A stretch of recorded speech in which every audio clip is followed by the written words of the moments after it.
Live from downtown Detroit, home of WDIV and Click on Detroit. Local 4 News at 5 starts now. Is Michigan going backward? Troubling news on multiple fronts tonight as new cases of coronavirus go up here at home and across the country. The United States recording in the past 24 hours its 3 millionth case. Sean. An elected official here in Ypsilanti Township in shock after someone fires this shot into her husband's car. We done lived here for 20 years. We have never, ever, ever had anyone shoot anything towards this house. Tonight she wants to know, was this random? Was this somehow racial, or is someone trying to send her a message? Okay, Sean, but we begin with the weather and Storm Tracker 4. The extreme heat sparking some severe storms throughout the day today. One of those storms brought enough rain to flood some of the freeways, including the Lodge, forcing police to shut it down. This is at the Davison right around 3:30 this afternoon. It is now back open, though. Yeah, the 7th day in a row here with temperatures over 90 degrees, and it's led to multiple severe storm warnings today, too. Yeah, let's get over to Ben for a look at what's out there right now. Hey, Ben. Yeah, Kim and Jason, we had plenty of fuel, and there really was no trigger until that lake breeze just sort of kicked up the storms on the east side. And then they just didn't move, and that's what led to a lot of what you saw in that video. There are still storms out there, and again, they're not moving very fast. The area that we're really kind of keeping our eye on right now is right there along 96 in Livingston and Oakland County. You can see that multiple boundaries sort of collided there, and there's a line of thunderstorms that just not going to move all that fast. So we'll continue to watch and see how much rain that produces as those sort of migrate a little bit further to the north. Otherwise, temperatures have been cooled in places that have seen the rain. We're at 84 right now at Metro Airport. We do have heat advisories in effect until midnight on Thursday night, so one more full day. And of course, the air quality alert is coming along with it. Otherwise, we're looking at temperatures that are going to fall into the 80s by midnight, and that humidity not going anywhere anytime soon. We'll look at a better chance of storms on Friday and see if we're going to break the streak early. Coming up in a few minutes, guys. Okay, Ben, our other top story tonight, today's coronavirus numbers, and they are not good. 610 new cases today. That's 156 more than yesterday and the highest single day count in 7 weeks. Along with that, the state says 10 more people lost their lives to COVID-19. Now take a look at this graph from clickondetroit.com showing cases and deaths by age range. You can see the bar on the far right shows seniors 80 and older make up 43% of COVID-19 deaths in our state, far and away the highest. You can check out more data like this right on our homepage, clickondetroit.com.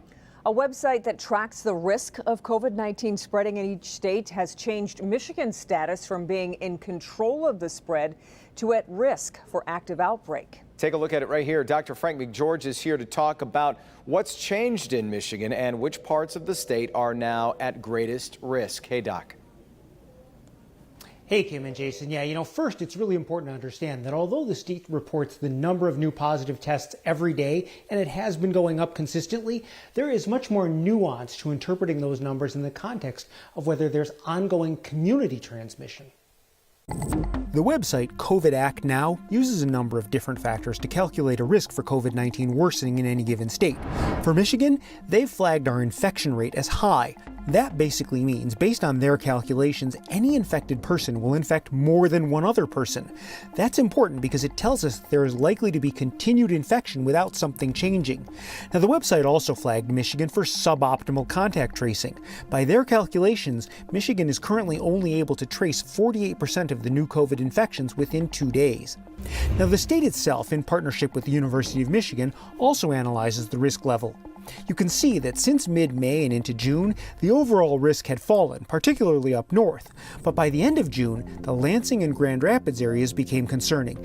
And as of the calculations done on July 4th, the risk level for every region has gone up, with particular concern for the Grand Rapids and Lansing areas, now both at high risk, and the Detroit area increasing to medium risk.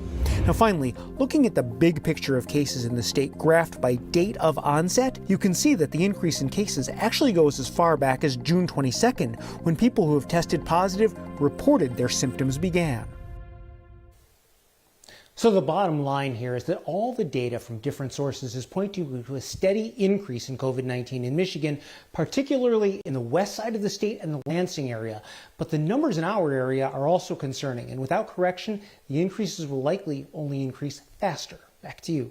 All right, Doc. With coronavirus cases surging in hot spots around the nation and many hospitals at or near capacity, health officials are urging Americans to follow safety precautions now to stop the spread. Susan McGinnis is in Washington tonight as we're hearing a different message, though, from the White House. Well, the White House, eager to see schools fully reopened this fall, is calling CDC guidelines issued early this summer too restrictive, and now it's issuing instructions of its own. As the United States notches more bleak records for coronavirus, an astonishing 3 million confirmed cases and more than 60,000 in one day. This comment today from the Vice President. We believe the takeaway from this for every American, particularly in those states that are impacted, is keep doing what you're doing. The White House continuing its pressure campaign to reopen the economy and schools. It's absolutely essential that we get our kids back into classroom for in-person learning. The administration now planning to issue its own reopening guidelines for schools after President Trump openly attacked a blueprint from the Centers for Disease Control as tough and expensive and threatened to withhold funding from schools that don't fully reopen. We're going to be looking for ways to give states a strong incentive and an encouragement to get kids back to school. The White House adding pressure at a time when many schools announced plans for in-person classes only part-time. The head of the CDC stepping back from his agency's own messaging. Our recommendations are not requirements, and they're not meant to be prescriptive. Harvard and MIT pushing back today, filing suit against the White House after its directive that would revoke visas from international students who don't attend schools in person. We're going to stay focused at this task force on saving lives and reopening America's economy, schools, work, and worship. An effort to put the pandemic in the rear-view mirror, even as experts warn tough times are still on the horizon. Among the CDC guidelines for schools, the president finds too restrictive the sharing of toys, books, and electronic devices. In Washington, Susan McGinnis, Local 4. All right, Susan, well, they don't know why it happened, but it sure has an Ypsilanti Township trustee and her husband on edge. They want to know why somebody would shoot a bullet into their car parked right next to their home.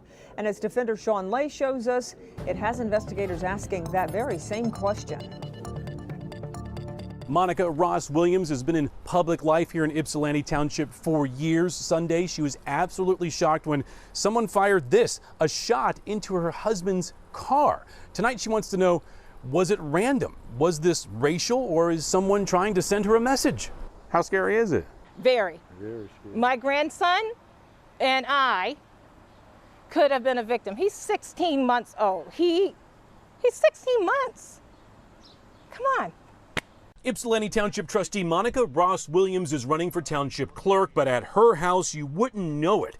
Campaign signs are up and down her street, but she's taken down her own signs in her own yard, terrified after someone fired a gunshot that hit her husband's car this past Sunday. Do you think someone was sending a message? Or do you think it could be random? I don't think it could be random.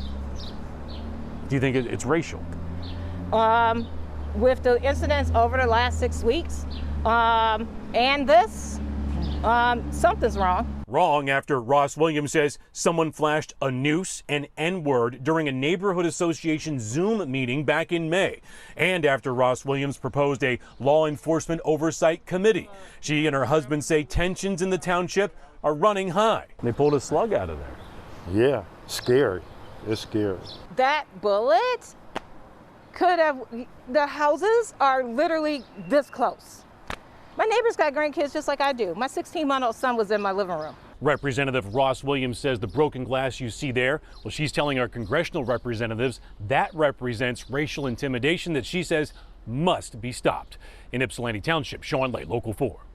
Okay, Sean, and sheriff's officials point out that the shot happened in the same neighborhood where someone flashed racial symbols during a neighborhood watch and community meeting that was taking place over Zoom.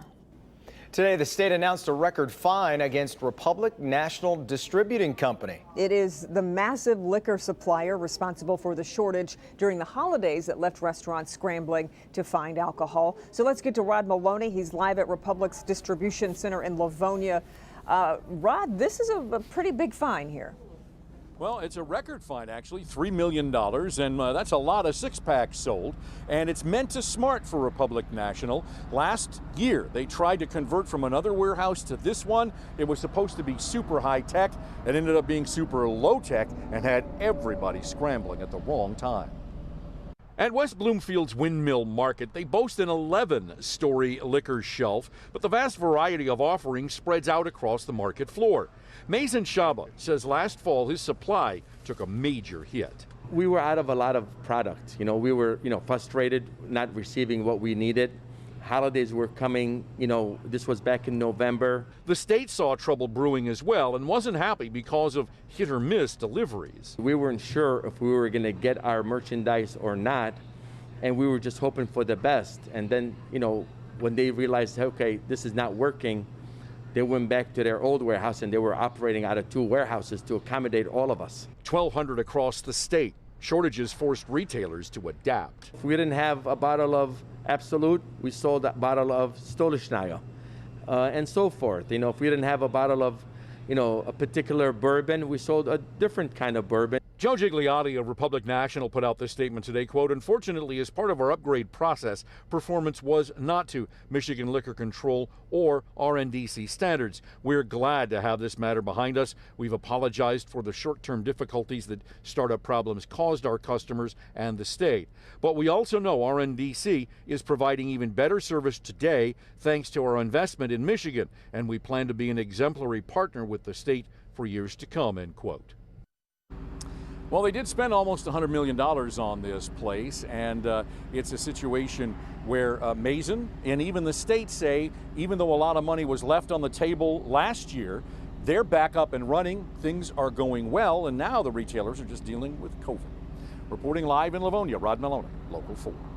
All right, Rod. Still to come today, one of the region's most popular summer destinations is getting ready to reopen. But this year is going to be a whole lot different. Tonight, what to expect if you plan to take your family to Cedar Point. Evrod. It's not in their job description, but they feel it's an important bond for them to build. We saw a need that was absent in the community. Helping our youth tackle whatever comes their way. I'm Evrod Kasumi. Coming up, we introduce you to the men and women in blue who are taking these students under their wings. Gary Sayers, the owner of the building at the Toxic Green News site, does not want it torn down. The city, though, has another plan, and today, a big decision. I'm Hank Winchester. I'll take you inside the heated battle coming up tonight.